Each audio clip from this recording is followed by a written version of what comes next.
Assalamualaikum warahmatullahi wabarakatuh. Salam guru penggerak. Perkenalkan, saya Rina Safitri, calon guru penggerak angkatan 10 dari Provinsi DKI Jakarta.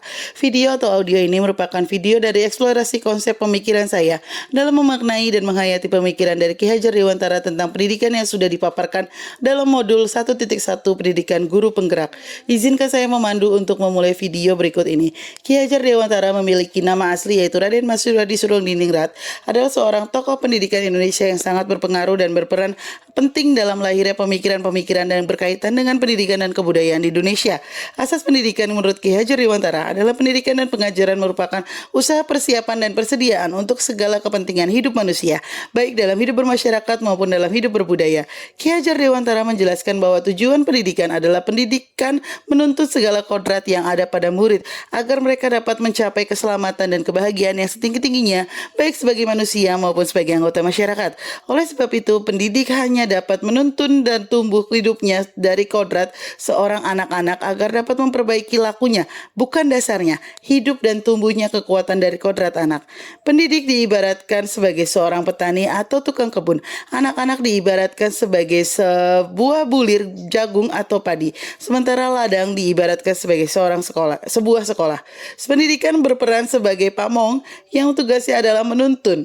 Murid diberikan kebebasan, namun pendidik juga harus memberikan tuntutan dan arahan agar anak-anak tidak kehilangan dan membahayakan dirinya. Relevansi pemikiran Ki Hajar Dewantara terhadap transformasi pendidikan dengan berlandaskan dari filosofinya, yaitu terjadi perubahan dan ada 3 kerangka perubahan dari Ki Hajar Dewantara. Yang pertama, kodrat keadaan. Kodrat keadaan dibagi menjadi 2. Yang pertama, kodrat alam. Kodrat alam meliputi sifat berbentuk lingkungan, konteks sosial dan budaya, serta bentang alam di mana anak itu berada. Yang kedua, kodrat zaman meliputi isi dan irama di mana kodrat ini menekankan pada kemampuan keterampilan abad ke-21 yang saat ini telah memasuki revolusi industri 4.0.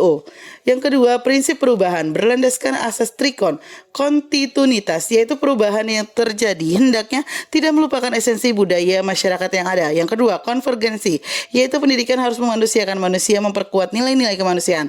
Dan yang ketiga yaitu konsentris, yaitu pendidik harus menghargai keberagaman dan memerdekakan pembelajar, karena setiap pembelajar juga akan berlaku sesuai dengan karakternya. Lalu yang ketiga ada budi pekerti, yang tercipta dari olah rasa, cipta, dan karsa yang menghasilkan suatu karya.